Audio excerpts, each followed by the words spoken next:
Yes, welcome to our today's video. Today we are discussing about pawpaw farming. Others call it papaya, we call it pawpaw. This is a pawpaw shamba, and we're going to learn how to plant pawpaw. So these are the pawpaws you can observe them. You have a different variety of pawpaws, a different variety as you can see. So when we start by introduction about pawpaw farming, you should know that for pawpaw farming, you need to prepare your land normally as you prepare any other land to plant any crop. So you should prepare your land very well. As in our case, we did plowing and do all the management, that is plowing, harrowing, to make the soil to be more soft, or to break the hard pan. Then we make the pits. Yeah, that is in the ratio of 2 meter by 4 meter. 2 meter from one line to the next line, then 2 meter from one papaya to the next papaya. One line to the next line 4 meter, then one papaya to the next papaya 2 meters. So let us start first. Before now you do that, make sure you select the best variety that fits your region, because also papaya have different varieties. But most of them they do well, by the way. You don't need to get the best one, but the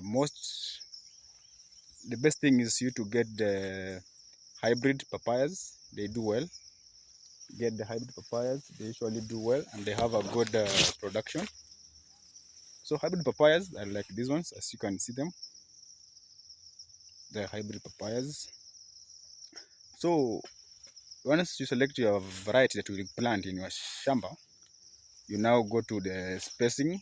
As I had told you, spacing is 2 meter by 4 meter. Now you take your time to do what? To prepare the pits for you to plant your papayas. The pits you prepare just using your labor. They just dig the holes in a good ratio, in a good dimension, like 4 meter, 2 feet squared, down height 2 feet. After that, now you do your mixing. You mix the soil in the pits with the soil with the manure. That is organic manure mostly. You mix with your soil. After that, you do now your planting. And remember, papaya need a good rainfall, not too much, just a good amount of rainfall is enough. So you do your after mixing your soil with the manure, you now plant your seedlings in the holes and do watering. If there's no water, you do watering. You do watering like twice a week for the starting time. Twice a week watering. And if it is in a cold season, you need to put your tree bags. You cover the tree bags with the nursery, but mostly just plant and do watering twice a week. That will give you a good production. So now after planting, the spacing between the bananas, as I told you, is 2 meter by 4 meter. So there's a big space in between. You can plant your perennial crops, the one that you harvest within 3 months, 4 months. You can plant beans, you can plant tomatoes, you can plant even maize in between the rows. You plant them. This will help you to weed your land and to make your shamba more clean. And remember, in papaya, we only plant in the first year, because papaya take 4 years in the shamba. So just your first year you can do intercropping with either maize, beans, any short crop. You can interplant between the rows and the columns. After the interplanting, now there you do regular weeding. If there is some spraying for diseases, but papaya mostly are not mostly affected by diseases. But if there is, you can spray them. You can spray the disease or the pests. Mostly stock borers, they interfere with papayas. Stock borers, or if there is too much of water, you'll find your papaya start rotting down. So make sure you control water and control pests and diseases in your shamba. So once your papayas are good height, they will start bearing fruits.